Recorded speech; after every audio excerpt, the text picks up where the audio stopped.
Good morning. आज आप लोगों के लिए जो अभी एमपी बोर्ड में हाफ ईयरली एग्ज़ाम हुआ है, तो हाफ ईयरली एग्ज़ाम में जो पेपर आया था फिजिक्स का, है ना, सेट ए, उसका हम आंसर ऑब्जेक्टिव वाला क्वेश्चन का आंसर बता रहे हैं। वैसे यूट्यूब में आप देखेंगे तो हर चैप्टर वाइज सब कुछ मिल जाएगा, फिर भी ऑब्जेक्टिव टाइप क्वेश्चन जो हम एक बार उसका फिर से वीडियो बना रहे हैं। अब वैसे आपको बता दें कि वैसे जितने वीडियो हमारे बने हुए हैं वो सब आप चैप्टर वाइज ढूंढेंगे तो एक एक क्वेश्चन मिल जाएगा। उसको कोई भी ऐसा क्वेश्चन पेपर में नहीं है जो उस वीडियो में ना मिले। ठीक, तो half yearly 2022-23 physics 12th class set ए, ये बता दें ये डिस्ट्रिक्ट वाइज शायद पेपर था, तो सेट ए सेट में पेपर है। लेकिन आप लोग को बता दें, और पेपर तो हमने नहीं देखा है, लेकिन सेट ए और बी की बात यदि करें तो सेट ए और बी में सब क्वेश्चन वही है, सीरियल नंबर चेंज है। इसलिए हम हो सकेगा तो उसका भी वीडियो सेट बी का भी बना देंगे। पर यदि मान लीजिए किसी कारण से नहीं भी बन रहा है तो आप सीरियल चेंज रहेगा पर क्वेश्चन वही है। मतलब मीन्स ए सेट में जितने भी ऑब्जेक्टिव क्वेश्चन हम बता देंगे वो सब के सब बी में भी होंगे, सीरियल भले चेंज हो। ठीक है ना। तो सेट ए का हम बता रहे हैं, इसमें लिखा है। अब क्योंकि पेपर से हमको क्वेश्चन देखना पड़ेगा, मेरा बोर्ड सिंपल सा स्लाइड वाला है नहीं कि उसमें सब कुछ दिख जाएगा। तो एक कूलम आवेश में इलेक्ट्रॉनों की संख्या होती है, सही विकल्प, यानी क्वेश्चन है पहला सही विकल्प वाला। ठीक है ना। हम पूरा क्वेश्चन भी नहीं लिखा करेंगे, पढ़ देंगे बस, पेपर से आप देख लीजिएगा। उसमें आ नंबर में क्वेश्चन ये लिखा है कि एक कूलम आवेश में इलेक्ट्रॉनों की संख्या होती है। तो हम इसका आंसर बताएंगे पर उसका ट्रिक भी बताते जाएंगे, किस फार्मूला से आया है, कैसे आया है ना। इसलिए मेन ज़रूरत हमारी है। वैसे तो आप कहीं भी आंसर देख सकते हैं, ठीक है ना, लेकिन हम उसका कुछ जो कुछ फार्मूला किस फार्मूला से लगा है, क्या करने पर वो इसका आंसर आएगा, क्या लॉजिक है, क्या ट्रिक है ना। तो क्वेश्चन पहला है एक कूलम आवेश में इलेक्ट्रॉनों की संख्या, यानी एक कूलम आवेश में इलेक्ट्रॉनों की संख्या, यानी Q बराबर दिया है एक कूलम और N का मान ज्ञात करना है। Q बराबर एक फार्मूला होता है यानी E, तो N बराबर होता है Q बटे E। तो 1/1.6 × 10⁻⁻19, इसको ऊपर भेज देंगे तो 10⁻19 बटे 1.6।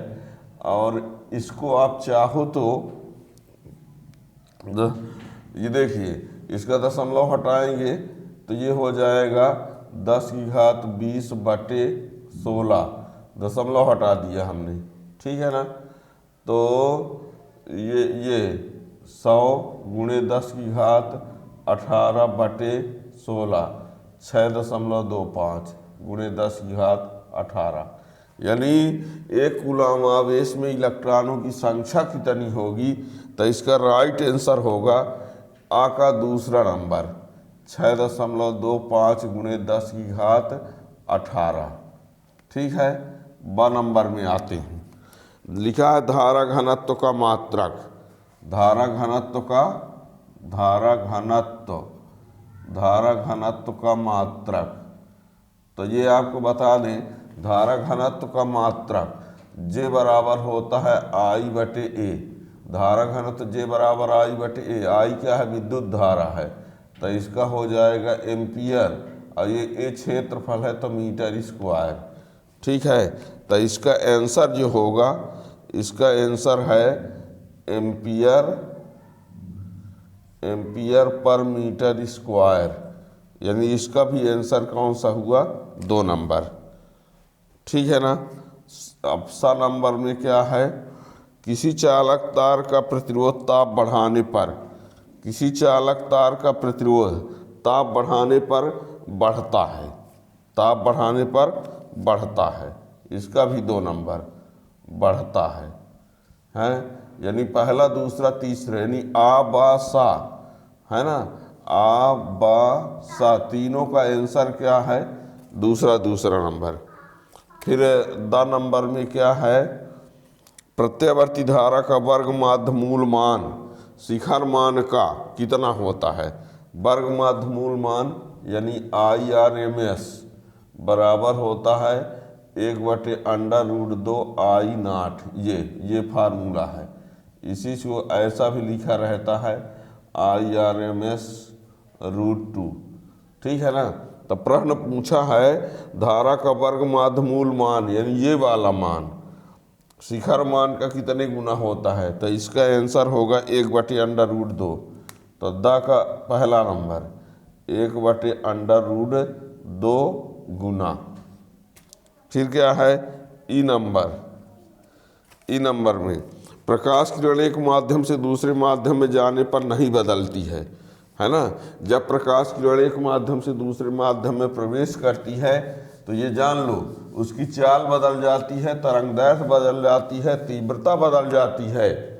जब कोई प्रकाश किरण एक माध्यम से दूसरे माध्यम में जाती है तो उसकी चाल बदल जाती है, तरंगदैर्घ्य बदल जाती है, तीव्रता बदल जाती है, लेकिन उसकी आवृत्ति नहीं बदलती है। इसका आंसर क्या होगा, आवृत्ति नहीं बदलती है तो उसकी आवृत्ति, तीसरा नंबर इसका आंसर है। ठीक है ना।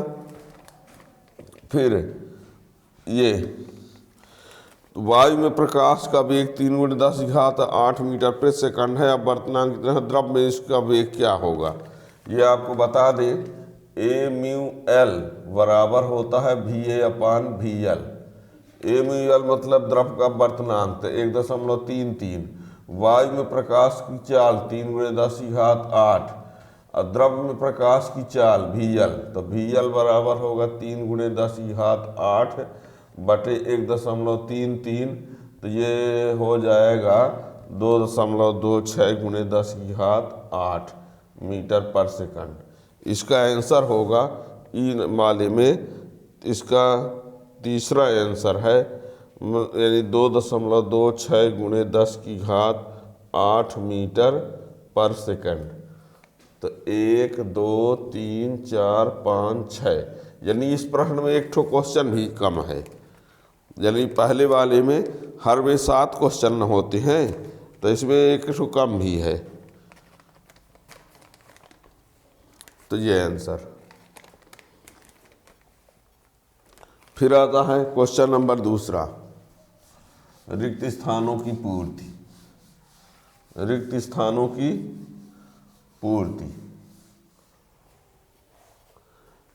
स्थानों की पूर्ति में देखिए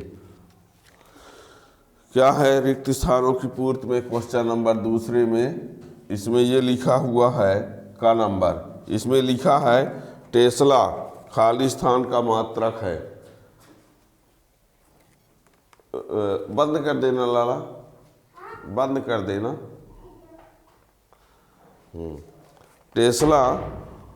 टेस्ला मात्रक है, तो टेस्ला किसका मात्रक है ये जानते हो, चुंबकीय क्षेत्र की तीव्रता का। ठीक है ना। तो हम आंसर भर लिखेंगे टेस्ला मात्रक है किसका, तो चुंबकीय क्षेत्र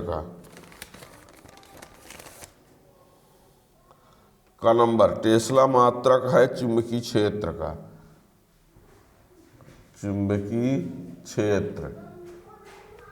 चुंबकीय क्षेत्र है ना। ये रिक्त स्थानों की पूर्ति वाला टॉपिक है, रिक्त स्थानों की पूर्ति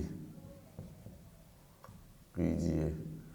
तो पहला नंबर है कि टेस्ला खाली स्थान का मात्रक है, तो चुंबकीय क्षेत्र लिख सकते हो या चुंबकीय क्षेत्र की तीव्रता जो भी। ठीक है ना। फिर लिखा है चल कुंडल धारा मापी में त्रिज्यीय चुंबकीय क्षेत्र उत्पन्न करने के लिए ध्रुवों को अवतल बनाया जाता है। अवतल बनाया जाता है, अवतल बेलनाकार, बल्कि ये भी लिख दो अवतल बेलनाकार।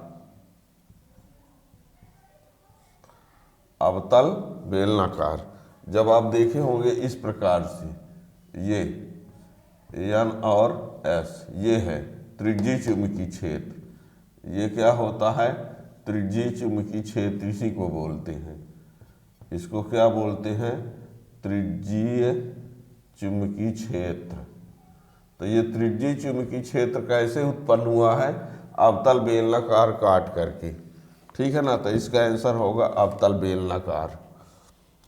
डिब्रागली तरंग का दैर्ध्य का मान कण के द्रव्यमान के ग नंबर। डिब्रागली तरंग दैर्ध्य लैम्डा बराबर होता है एच अपान एम भी। Lambda equal to H upon M भी होता है, तो लैम्डा प्रोपोर्शनल 1/m। इसका मतलब डिब्रागली तरंग दैर्ध्य का मान कण के द्रव्यमान के व्युत्क्रमानुपाती। इसमें क्या लिखना पड़ेगा? व्युत्क्रमानुपाती, व्युत्क्रमानुपाती होता है। घ नंबर में क्या है? ये लिखा है 1 इलेक्ट्रॉन वोल्ट बराबर 1.6 × 10⁻⁻19 जूल। ये परमाणु का आकार, परमाणु का जो आकार होता है 10⁻⁻10 मीटर होता है। यही नाभिक का 10⁻⁻14 परमाणु का आकार। और परमाणु का लगभग समस्त द्रव्यमान उसके नाभिक में केंद्रित होता है, उसके केंद्र में केंद्रित होता है, और केंद्र ही नाभिक होता है।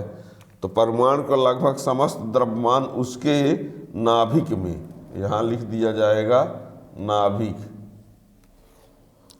नाभिक में केंद्रित रहता है।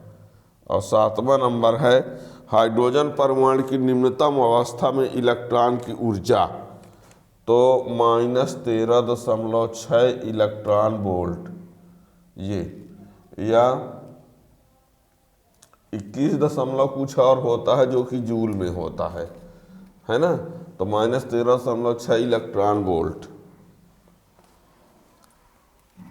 21.7 ऐसे कुछ है, 21.7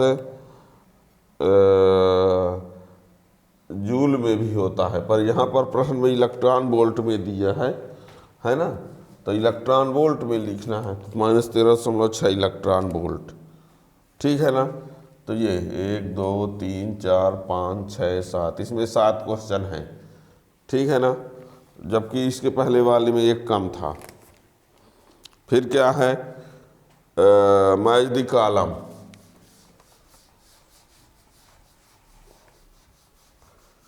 सही जोड़ी, तीसरा क्वेश्चन, सही जोड़ियाँ, सही जोड़ियाँ। यहाँ पर ए दिया है, यहाँ पर क्या लिखा है? बी। सब लिखे दे रहे हैं पहले, देखिएगा। लॉरेंज बल, लॉरेंज बल, फिर बायस-सावर्त का नियम, बायस-सावर्त का नियम, फिर स्वप्रेरण का SI मात्रक, सा, स्वप्रेरण यानी स्वप्रेरण गुणांक से मतलब है SI मात्रक। परिणामानुपात 1 से कम, परिणामन अनुपात 1 से कम। इसमें किस धारा के मापन यंत्र ऊष्मीय प्रभाव पर आधारित है?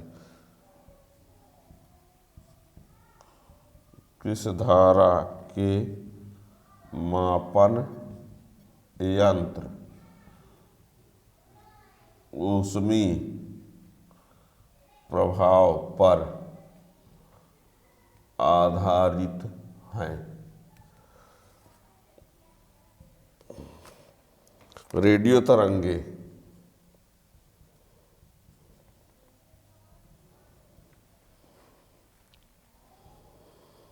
पराबैंगनी विकिरण,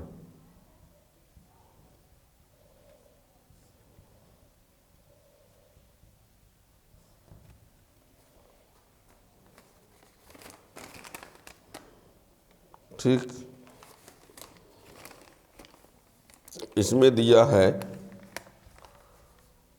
पहले में एक में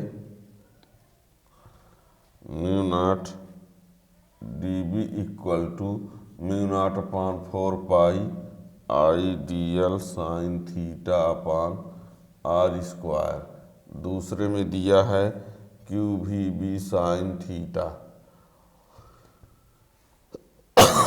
तीसरे में दिया है अपचाई ट्रांसफार्मर। चौथे में दिया है हेनरी। पांचवें में दिया है दोलित विद्युत परिपथ।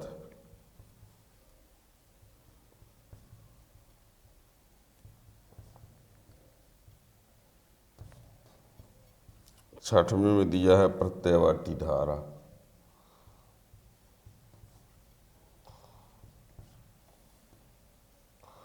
सातवें दिया है कीटाणुनाशक। तो देखिए लॉरेंज बल जो होता है, लॉरेंज बल F बराबर क्यू भी बी साइन थीटा होता है ना। लॉरेंज बल मैच करा देते हैं, समझ जाएंगे ना। तो लॉरेंज बल जो होता है वो ये होगा, ये क्यू भी बी साइन थीटा। बायसवार्ड का नियम ये, स्वप्रेरण का मात्रक जो होता है वो हेनरी होता है। परिणमन अनुपात का मान एक से कम अपचाई ट्रांसफार्मर, एक से अधिक उच्चाई ट्रांसफार्मर। किस धारा के मापक यंत्र ऊष्मीय प्रभाव पर आधारित होते हैं? प्रत्यावर्ती धारा, ठीक है। और रेडियो तरंगे उत्पन्न होने का जो स्रोत होता है वो ये है। और पराबैंगनी विकिरण ये कीटाणुनाशक, मतलब लास्ट वाले का लास्ट वाला है, ठीक है ना। तो ये मैच दी कॉलम हो गया। परिणमन बात का मान एक से कम जो है तो अपचाई में होता है, यही एक से अधिक जो होता तो उच्चाई ट्रांसफार्मर, ठीक है ना। और ये पराबैंगनी विकिरण का उपयोग है और रेडियो तरंगों के उत्पन्न कैसे होती हैं उसका स्रोत है, ठीक है ना। ये दोनों के दोनों 8 चैप्टर से हैं, ठीक है। ये 4 चैप्टर के दोनों हैं, ये 6 चैप्टर का है, ये 7 चैप्टर का है, ये भी 7 चैप्टर का है ना। यदि आप इनका और ऑब्जेक्टिव पढ़ना हो तो आप बता तो रहे हैं कि हमारे इस यूट्यूब में फिजिक्स ATS में आप देखोगे तो सब चैप्टर वाइज ऑब्जेक्टिव क्वेश्चन हैं और ये सब वहाँ मिल जाएंगे। ये तो हम एक साथ बताए या दे रहे हैं, वैसे आप चाहते तो सब वहाँ ढूंढ सकते हो और उनसे पढ़े रहोगे तो सब फंस जाएंगे एनुअल एग्जाम में। अभी देखना है आप हमको उस पूरे यूट्यूब में देखकर फिर ये बताना कमेंट के माध्यम से कि कौन सा क्वेश्चन ऐसा है जो उस यूट्यूब में आपको ना मिल रहा हो, और जो ना मिल रहा तो उसको बताना, तो उसका वीडियो भी हम बना देंगे। वैसे लगभग कोई ऐसा क्वेश्चन नहीं होगा।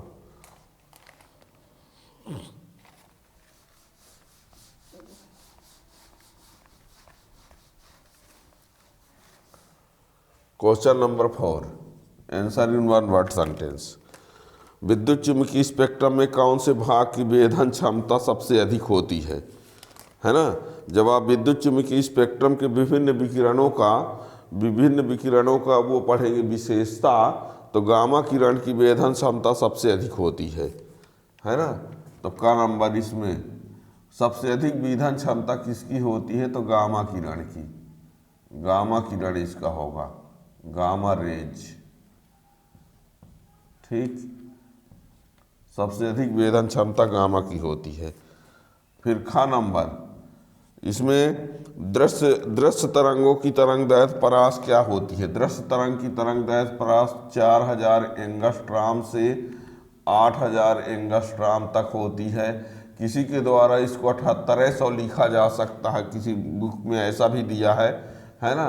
या 400 नैनोमीटर से कोई लिख देगा, 400 नैनोमीटर से 800 नैनोमीटर तब भी चलेगा। अब कोई चाहे तो लिख सकता है 4 × 10⁻⁷ मीटर से 8 × 10⁻⁷ मीटर, क्योंकि एक एंगस्ट्रॉम बराबर 10⁻⁻10 मीटर होता है।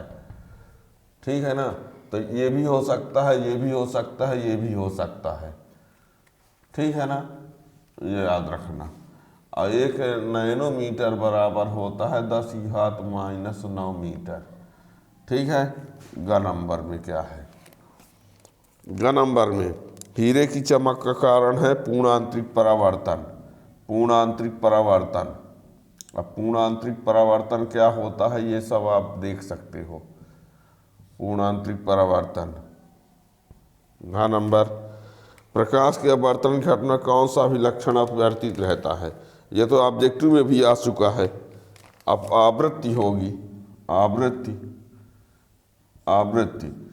अपवर्तन जब होता है, यानी प्रकाश की किरण जब एक माध्यम से दूसरे माध्यम में जाती है तो कौन सा भी लक्षण अपवर्तित रहता है? तरंग दैर्घ्य, तीव्रता, चाल, आवृत्ति। तो आवृत्ति अपरिवर्तित रहती है। विकिरण की ऊर्जा तथा आवृत्ति में संबंध E = h होता है। E ऊर्जा है, न्यू आवृत्ति है। E = h, ऊर्जा और आवृत्ति में संबंध। ये ऊर्जा है, ये आवृत्ति है। E क्या है? ऊर्जा है। ये क्या है? आवृत्ति है। और ये क्या है? ये प्लांक नियतांक है। ये क्या है? प्लांक नियतांक। यही फोटॉन की ऊर्जा भी होती है। अब च नंबर में क्या है? हाइड्रोजन परमाणु की प्रथम उत्तेजन ऊर्जा कितनी होती है? उत्तेजन ऊर्जा और आयनन ऊर्जा, उत्तेजन ऊर्जा और आयनन ऊर्जा एक ही है। हमने जो वीडियो बनाया है ये 12 अध्याय में है। हमने वहाँ पर लिखा है आयनन ऊर्जा। आयनन ऊर्जा का मान होता है 13.6 इलेक्ट्रॉन वोल्ट, और इसमें उत्तेजन ऊर्जा लिख दिया है। अभी इसमें प्रश्न नंबर 12 नंबर में आयनन ऊर्जा ही लिखा है। यही आयनन ऊर्जा उत्तेजन ऊर्जा ही है। यानी इलेक्ट्रॉन को की जितनी ऊर्जा दे देने पर वो नाभिक से प्रथम कक्षा में घूमते वाले इलेक्ट्रॉन को जितनी ऊर्जा दे देने से वो कक्षा को छोड़ देता है, वह ऊर्जा आयनन ऊर्जा या उत्तेजन ऊर्जा होती है। और इसका मान होता है प्रारंभिक कक्षा की ऊर्जा और अंतिम कक्षा की ऊर्जा का अंतर। तो प्रारंभिक कक्षा की ऊर्जा कितनी होती है? -13.6, और अंतिम कक्षा यानी अनंत की 0, तो 0 और -13.6 का अंतर, मतलब E∞ -E1 और E∞ 0 -13.6, तो ये क्या आएगा? 13.6 इलेक्ट्रॉन वोल्ट। ये E∞ -E1 लिखना पड़ेगा। तो यहाँ पर क्या हो जाएगा? 13.6 इलेक्ट्रॉन वोल्ट। इसको आयनन ऊर्जा भी बोलते हैं और उत्तेजन ऊर्जा भी बोलते हैं। बता रहे हैं 12 चैप्टर में जो ऑब्जेक्टिव का वीडियो हमने बनाया है वहाँ आयनन ऊर्जा लिखा होगा, इसमें उत्तेजन ऊर्जा जान लो एक है। फिर 6 नंबर हाइड्रोजन के अवशोषण स्पेक्ट्रम में किस श्रेणी की संगत काली रेखाएं प्राप्त होती हैं? तो उसका आंसर है लाइमन श्रेणी। लाइमन श्रेणी, लाइमन श्रेणी में लाइमन श्रेणी में काली रेखाएं प्राप्त होती है अवशोषण स्पेक्ट्रम में। ठीक है ना, तो ये इसमें 1 2 3 4 5 6 7, ठीक है, इसमें भी 7 ठो हैं, है ना। इसमें 7 इसके ऊपर 7 इसके ऊपर 7, लेकिन ऑब्जेक्टिव टाइप में जो ऑप्शन जिसमें मल्टीपल चॉइस वाला है उसमें ध्यान रखना कि उसमें एक क्वेश्चन कम है। ठीक है, इसके बाद इसमें सभी क्वेश्चन बहुत अच्छे हैं। सब के सब क्वेश्चन आप लोगों को यूट्यूब में मिल जाएंगे। जो भी क्वेश्चन आपको ना मिले बाई चांस वो आप कमेंट के माध्यम से बता सकते हो।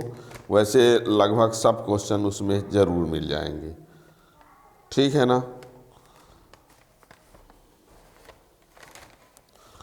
और इसमें जो क्वेश्चन आए हुए हैं वो क्वेश्चन एनुअल के लिए भी बहुत प्रबल दावेदार हैं।